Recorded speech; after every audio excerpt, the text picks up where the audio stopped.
question everything. Questioning everything is pretty awesome advice, especially if you're a natural skeptic like me. But it's really in the way that we question things that determines the outcome. If you haven't guessed by this point in the series, it's all about taking control over our perceptions and mindfully, consciously, and intentionally shaping the way we see the world around us. To that end, we're exploring two different ways of reframing the way in which we question the world. The first of which is called appreciative inquiry, or just AI for short, because honestly that's kind of a mouthful. Originally, AI was used as a continuous improvement tool within organizations. Problem solving in a typical organization might look a little something like this. There's a problem with the way this stapler was made. You're right. Let's go down to the factory floor and question everybody involved in making this stapler. When we find out who's responsible, we'll make them pay. You see the inherent issue with that approach? It's punitive, and it's damaging to morale, especially if you're the dude making the stapler. Where AI differs from a traditional problem-solving approach is that instead of seeking out problems and trying to fix them, it seeks out strengths and tries to leverage those strengths as a way to continuously improve processes. So here's how AI might make the exact same situation look a little bit differently. There's a problem with the way this stapler was made. You're right. That is a problem. Hang on a second.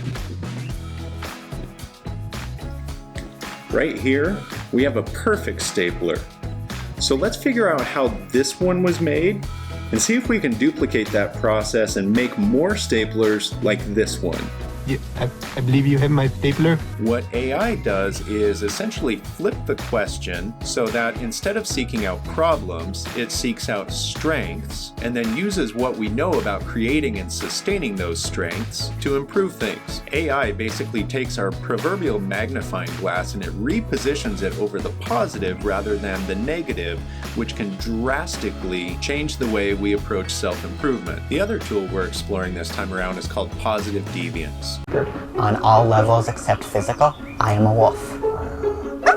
No, not that kind of deviance, although that's fun too. Positive deviance, or PD for short, is very similar to AI in that it capitalizes on the positive. Instead of being a problem-solving approach, PD is basically a solution-based approach. PD is based on the assumption that within every group of people, there are unique individuals with equally unique solutions to the problems facing that group, and they solve those problems using resources that are available to everyone within the group. Basically, PD is a creativity-based approach rooted in solutions, similar to AI, but to find these solutions sometimes requires a boost to our imaginations. Such a boost is often necessary to get us out of our typical ruts and routines. I want you to pick a fight. This week, each one of you has a homework assignment. You're gonna go out, you're gonna start a fight with a total stranger. No, not like that. I want you to pick a fight with your routine. Select some menial thing from your daily ritual and pick a fight with it. If you get up at 6 bloody a.m. in the morning every day, maybe pick a fight with your alarm and get up an hour earlier. Enjoy the quiet time before you start the day. Savor your coffee or tea as you wake up slowly and naturally. Spend that extra hour in quiet calm before you begin your day. If you take the same route to school or work every day, maybe shift it up and pick a fight with that part of your routine. Take the scenic route instead. Of course, these are super simple, kind of cheesy examples, but the more you do them every day and the more you challenge your routine like this, the more creative it helps you become. Maybe instead of listening to my usual playlist every day while I work, I might switch it up and get my classical music on. If my videos are filmed in my office, maybe I switch it up and I go somewhere else. Picking a fight with our routines is a really great way to boost our creativity. So try something new every day for a week and see what happens. I look forward to hearing about it. You know the routine by now. Like this video if you like where we're headed, subscribe for more content, and I'll see you next time.